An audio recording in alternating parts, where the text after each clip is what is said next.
Alright guys, so tonight I'm going to try to get these cheap running boards, Tiger brand.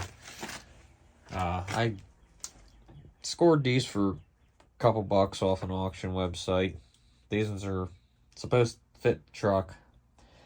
I held everything up, it looks like it all fits. If you guys remember, my truck has them stupid hoop steps on it that were on it when I bought it, and I'm not a big fan of it.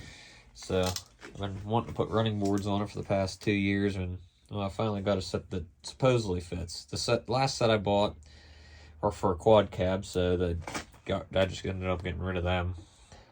But once I get these on, then the next video will probably be some chicken lights.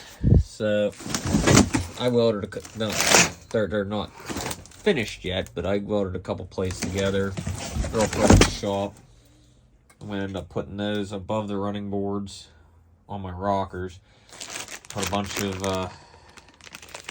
those amber 3/4 lights, and then I'm gonna put some in the valence too. But first things first, I gotta get them hoop steps off my truck, which I have a feeling they're gonna be a pain. But this ain't gonna be a long video. It's probably gonna be pretty quick, being the running boards. They're not that hard to put on. So there, guys. They're not that hard to take out. There's that one snapped off, but there's a bolt and a nut. There we go. That goes through the rocker. And then up top, there is a self tapper. So it's this is an 8mm. These are 13, and it's off the truck. Pretty quick, pretty simple.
Well, one of the heads stripped off, so now I gotta go grab a hammer and pound the socket onto it.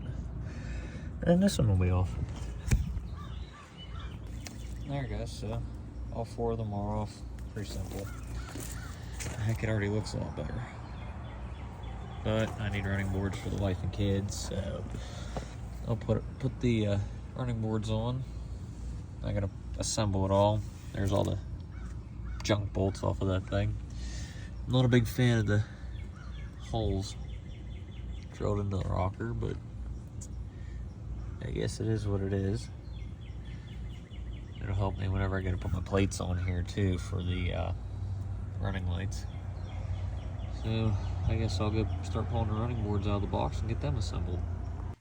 Alright guys, so we're back here underneath the porch, I guess, in my little tool room that's a big disaster right now because the powder coat oven is somewhere underneath all that junk.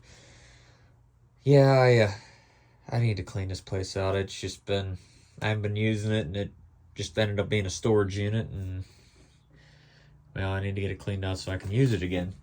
But anyways, got the running boards here. Got the brackets there. I'm going to start putting the brackets on. I'm not going to tighten anything down. Just going to hand tighten them until I get them on the truck.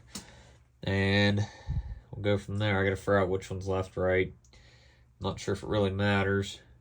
But there's probably something stupid, like one bracket's further than the other one. But I'll look at the instructions here, see if there's a difference in them, and go from there. Alright guys, so I decided that it's probably going to be easier to put brackets on beforehand. I kind of forgot it's just me, and I don't have anybody to help me hold them up, to put these on first and then hold the running boards up to put them on. So I'll end up putting these brackets on first. These are the driver's side ones, passenger side ones. The only thing that's different is the center bracket. One's marked PC and the other one's marked DC. That one's marked PC. So the front and rear brackets are the same. They're marked A and B. So I assume A is front, B is back. It doesn't actually say here. But I'm going to work on putting these on, and then I'll put the running boards on. And it comes with these covers here. I may put them on, I may not. I don't know how well they'll actually look on there, because that's all they pretty much go on there. And I think it takes push pins. I think is what these are for, to hold these on, which I don't think I really need them. I probably won't put them on. Alright guys, so comes with these little brackets. First I didn't understand how they worked, and then I kind of was looking at them and I figured it out. But you screw a bolt into them so you can hold on to it. And then up here, this is the front passenger side, so you got this big hole up top. Usually it's covered in tape. Apparently mine fell off at some point in time. And then you got these two openings. Some trucks have threaded inserts already. Mine does not.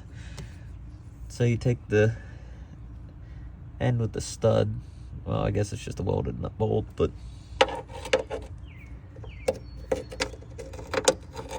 you drop it down in the hole and try to get it in one of those two holes there. Maybe if I can get it in there.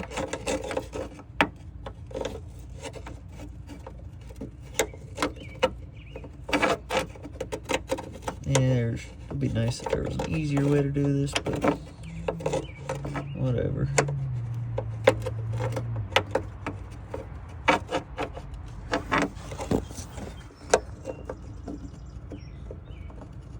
Man, I put the other ones in pretty easily. This one apparently does not want to go in. Probably because I'm doing it one-handed while trying to hold a phone.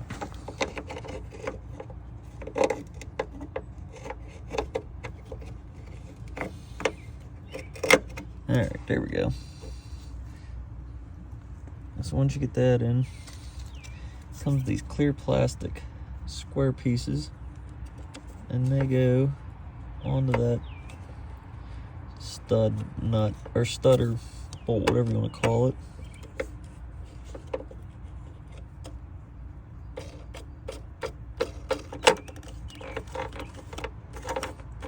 And that's just to hold it so it does not fall back through the hole.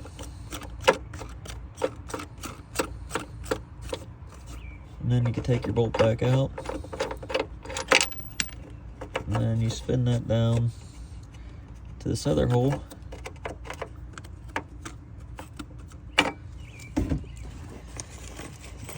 Get a nut, a washer and a lock washer. Washer, not even a nut. Oh, wrong nut. I didn't realize there was two different size nuts in here at first. I was just kind of doing it blind and grabbed the wrong ones. Couldn't figure out why they wouldn't fit. Alright. The easiest thing I found to do is put it on the stud first.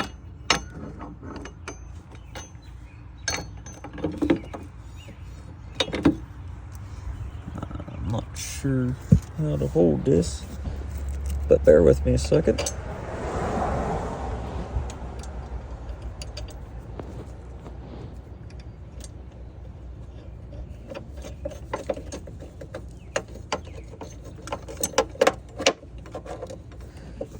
Alright, so got the nut, 2 washers on there. Now you'll need the bolt you threaded in, another flat washer, another lock washer, then lock washer.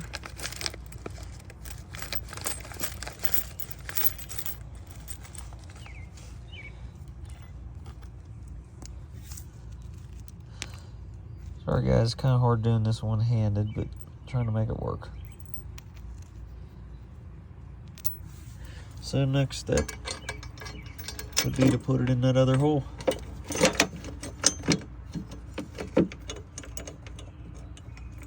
Sometimes you have to use both hands and maneuver the insert. There we go. I don't know if the camera went off or not. I bumped Siri.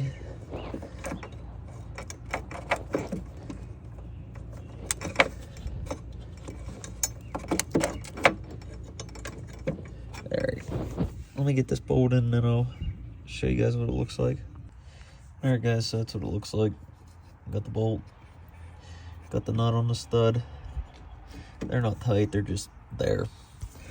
So the middle one, remember I said there's tape? Just kind of pull the tape off. Do the same thing, throw the stud in, flip it around, put the bolt in. And then the back, same way. Pull tape off, put the bracket in. I'm gonna throw all these brackets on and then I'll show you from there. Alright guys, so front bracket, center bracket, rear bracket. They're all on. They're not tight. Ow, hit my head. As you can see, they're all 3 on. They're still loose. That way I can move them around to adjust them. I'll go get the bolts for that and the running board. Alright guys, so to mount the running boards, it comes with these nuts that already got, or bolts I mean, they already have the washer and lock washer already on them. Essentially it's pretty easy.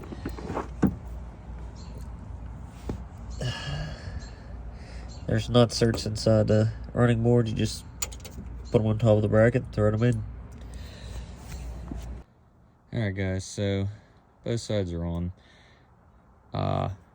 Technically, I have the bars on the wrong side, but they would not bolt up the other way. I tried flip-flopping the brackets around and I could not get them to work.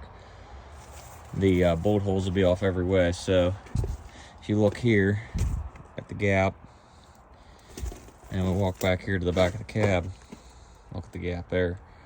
So this longer part's actually supposed to be up front, but it won't work.